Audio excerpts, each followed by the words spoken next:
A Bíblia fala sobre dinossauros? Existe uma criatura descrita na Bíblia tão gigantesca, tão poderosa e tão impressionante que até hoje, estudiosos discutem se ela poderia ser um dinossauro. E o mais curioso, essa descrição foi escrita milhares de anos antes da palavra dinossauro existir. E se eu dissesse que um dos livros mais antigos da humanidade descreve um animal com ossos como barras de bronze e uma cauda comparada a um cedro? Coincidência? Ou evidência de algo muito maior? Durante séculos, milhões de pessoas leram essas passagens sem perceber um detalhe que pode mudar completamente a forma como enxergam esses textos. Enquanto alguns afirmam que a Bíblia nunca mencionou dinossauros, outros acreditam que eles sempre estiveram ali, apenas com outro nome. Quem era o misterioso Behemoth descrito no livro de Jó? Um simples hipopótamo, ou uma criatura gigantesca que já desapareceu da terra? E o Leviatã? Uma criatura tão assustadora que sua descrição fala de escamas impenetráveis, fumaça e um poder que fazia até os homens mais valentes tremerem. Será que essas descrições são apenas linguagem poética? Ou representam memórias reais de criaturas extraordinárias que viveram no passado? Neste vídeo, vamos analisar cuidadosamente o que a Bíblia realmente diz, comparar os textos com o conhecimento histórico e entender por que esse assunto continua despertando tanta curiosidade. Prepare sua Bíblia. Abra sua mente e acompanhe cada detalhe. Talvez você descubra algo que nunca percebeu, mesmo tendo lido essas passagens várias vezes. Fique até o final, porque o terceiro ponto revela uma descrição tão surpreendente que divide estudiosos, teólogos e cientistas até os dias de hoje. A pergunta é: a Bíblia realmente fala sobre dinossauros? Vamos descobrir juntos. Tópico 1. A palavra dinossauro não existe na Bíblia, mas isso prova alguma coisa? Você já ouviu alguém dizer: a Bíblia nunca fala sobre dinossauros? À primeira vista, essa afirmação parece definitiva, mas existe um detalhe histórico que muda completamente essa discussão. E quando você descobre esse detalhe, percebe que a pergunta certa talvez nunca tenha sido se a palavra aparece, mas sim se as criaturas descritas no texto podem corresponder ao que hoje chamamos de dinossauros. A palavra dinossauro simplesmente não existia quando a Bíblia foi escrita. Ela só foi criada em 1841 pelo cientista britânico Richard Owen, a partir das palavras gregas deinos, terrível, extraordinário, e saurus, lagarto ou réptil. Isso aconteceu milhares de anos depois de Moisés, Davi, Isaías e Jó escreverem seus livros. Pense em outro exemplo. A Bíblia também não usa palavras modernas como automóvel, internet ou avião. Isso não significa que essas coisas sejam impossíveis de compreender hoje.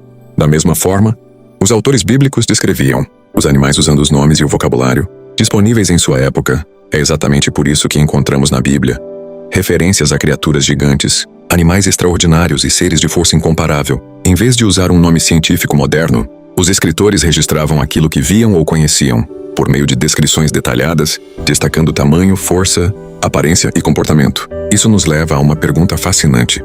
Quando lemos sobre o Behemoth, o Leviatã ou os grandes Tanim, será que estamos diante de animais comuns descritos de forma poética? Ou será que esses textos preservam a memória de criaturas gigantes que hoje associamos aos dinossauros? Nos próximos tópicos, vamos abrir a Bíblia, analisar cada descrição com atenção e comparar essas passagens com o conhecimento histórico e científico disponível. O objetivo não é forçar conclusões, mas compreender o texto com honestidade e descobrir por que esse assunto continua despertando tanta curiosidade entre estudiosos, cristãos e amantes da Bíblia.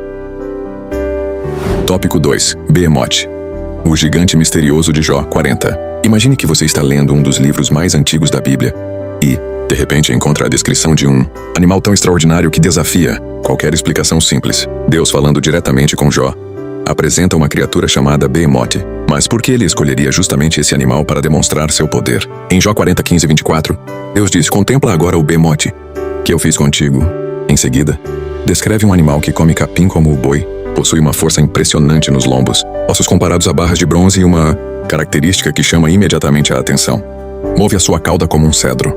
É justamente essa frase que desperta o debate. Muitos estudiosos identificam o Behemoth como um hipopótamo ou um elefante, porque ambos são animais enormes e herbívoros. No entanto, há quem questione essa interpretação. Afinal, nem o hipopótamo nem o elefante possuem uma cauda semelhante a um cedro, uma árvore conhecida por seu porte, imponência e robustez. Por outro lado, alguns pesquisadores criacionistas sugerem que essa descrição poderia lembrar um grande dinossauro herbívoro como um saurópode, famoso pelo corpo colossal, pernas extremamente fortes e uma cauda longa e poderosa. Essa interpretação, porém, não representa um consenso entre os estudiosos e continua sendo objeto de debate. O mais importante é perceber o propósito do texto. Deus não estava ensinando zoologia nem paleontologia. Ele estava mostrando a Jó que existem aspectos da criação muito maiores do que a capacidade humana de compreender ou controlar. O Behemoth aparece como um símbolo da força e da majestade das obras divinas. Então surge uma pergunta inevitável. Se o Behemoth já é impressionante, o que dizer da próxima criatura apresentada por Deus? O Leviatã possui uma descrição ainda mais surpreendente, e é justamente ele que leva essa discussão a um nível completamente diferente. Tópico 3. Leviatã. O monstro de Jó. 41, que intriga o mundo até hoje. E se eu lhe dissesse que a criatura mais misteriosa da Bíblia não anda sobre a terra, mas surge das profundezas das águas? Prepare-se, porque a descrição do Leviatã, em Jó 41, é uma das mais impressionantes de toda a Escritura e continua intrigando estudiosos até os dias de hoje. Depois de apresentar o Behemoth, Deus chama a atenção de Jó para outro ser extraordinário. A pergunta é direta. Poderás tu pescar o Leviatã com anzol? A resposta implícita é clara. Nenhum ser humano é capaz de dominá-lo. Ao longo do capítulo, o Leviatã é descrito como uma criatura de força incomparável. Suas escamas formam uma armadura praticamente impenetrável. Seus dentes inspiram medo. O mar se agita quando ele se move, deixando um rastro por onde passa. A linguagem transmite a ideia de um animal que supera qualquer caçador. O trecho que mais desperta curiosidade é quando o texto afirma que de sua boca saem chamas, fagulhas e fumaça. Alguns intérpretes entendem essa descrição como uma figura poética para destacar seu poder assustador. Outros sugerem que ela poderia refletir a observação de um animal real, descrito com a linguagem e os recursos literários da época. Ao longo dos séculos surgiram diversas interpretações. Alguns identificam o Leviatã com um crocodilo, outros com um grande monstro marinho conhecido no imaginário do Antigo Oriente Próximo. Há também quem proponha uma relação com antigos répteis gigantes, embora essa hipótese não seja aceita como consenso entre estudiosos. Independentemente da interpretação escolhida, a mensagem principal permanece a mesma. Deus apresenta o Leviatã para mostrar que existe uma criação muito maior do que o ser humano consegue controlar. Se ninguém consegue enfrentar essa criatura, quanto mais desafiar o Criador que a fez. Mas o mistério não termina aqui. A Bíblia ainda menciona outras criaturas gigantes, chamadas de dragões ou tanim, e elas podem ampliar ainda mais essa fascinante discussão.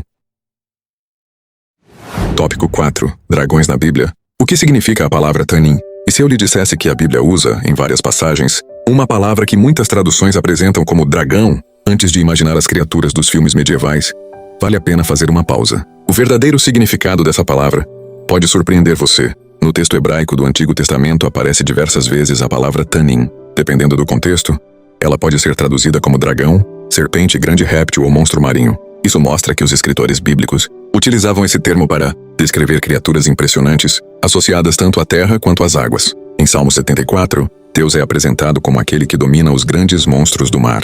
Em Isaías 27:1, o Leviatã aparece novamente como uma criatura poderosa sobre a qual Deus exerce total autoridade. Já em outros textos, o termo é usado de forma simbólica para representar nações, inimigos ou forças do caos.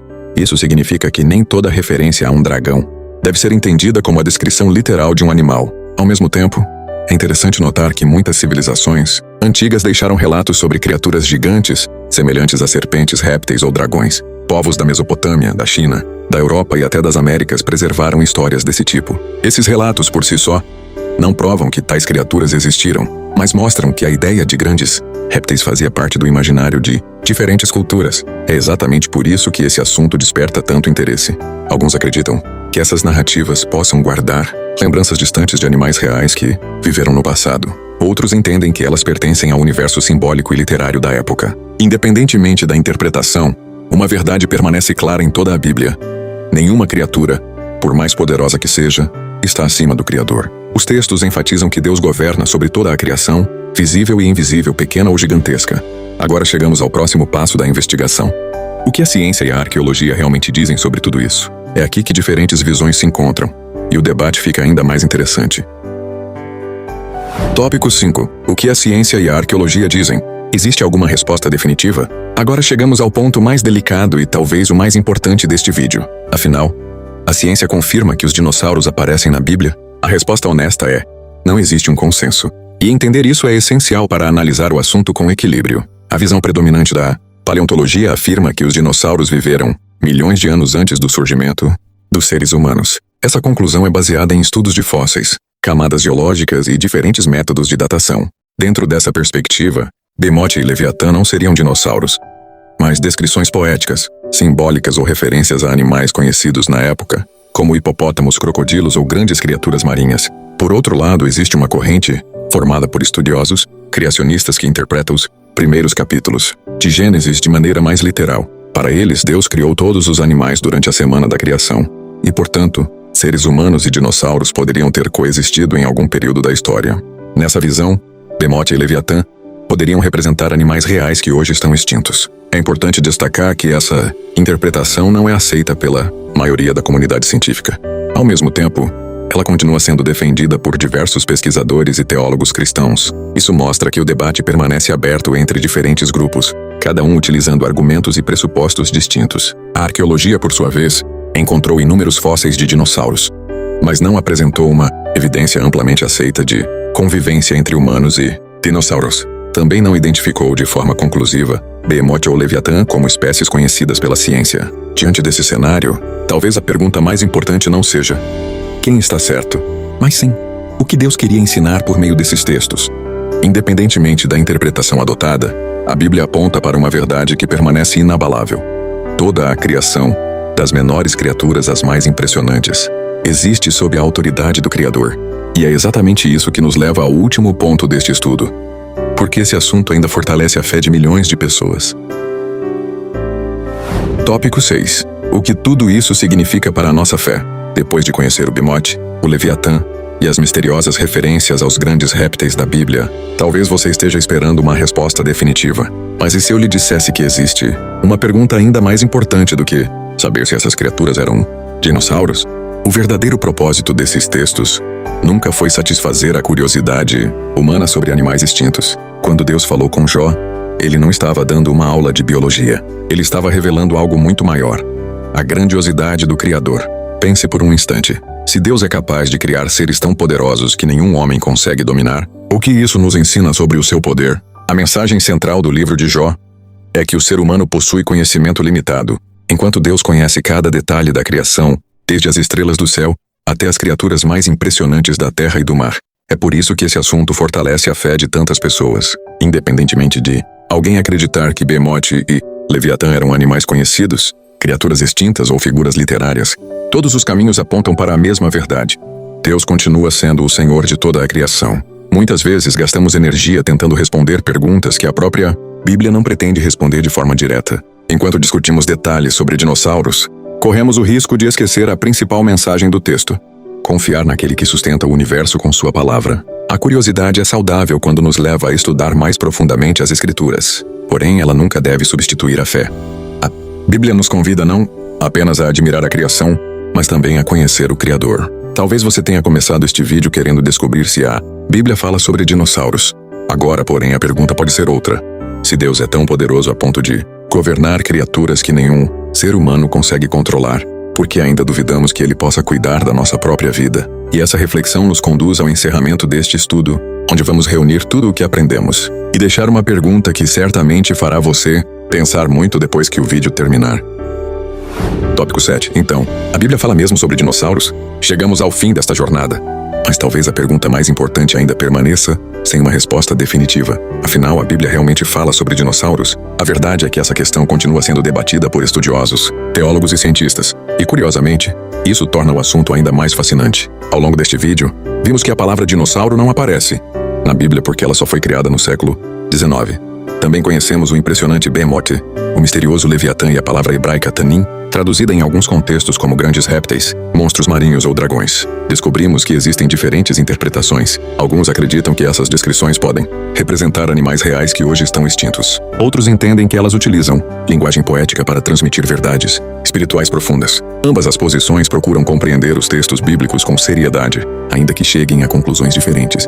Mas existe algo sobre o qual todos os cristãos podem concordar. O foco da Bíblia nunca foi satisfazer a curiosidade humana sobre criaturas antigas. O centro da mensagem sempre foi revelar quem Deus é. Cada página das Escrituras aponta para um Criador soberano, sábio e poderoso. Um Deus que conhece todas as coisas, governa toda a criação e sustenta o universo com sua palavra. Se Ele é Senhor sobre criaturas gigantes, sobre mares profundos e sobre tudo o que existe, também é Senhor da nossa vida, dos nossos medos e do nosso futuro. Talvez você tenha começado este vídeo buscando respostas sobre dinossauros. Espero que termine esta jornada com algo ainda mais valioso: uma admiração maior pelo Deus que inspirou as Escrituras. Agora eu quero ouvir você.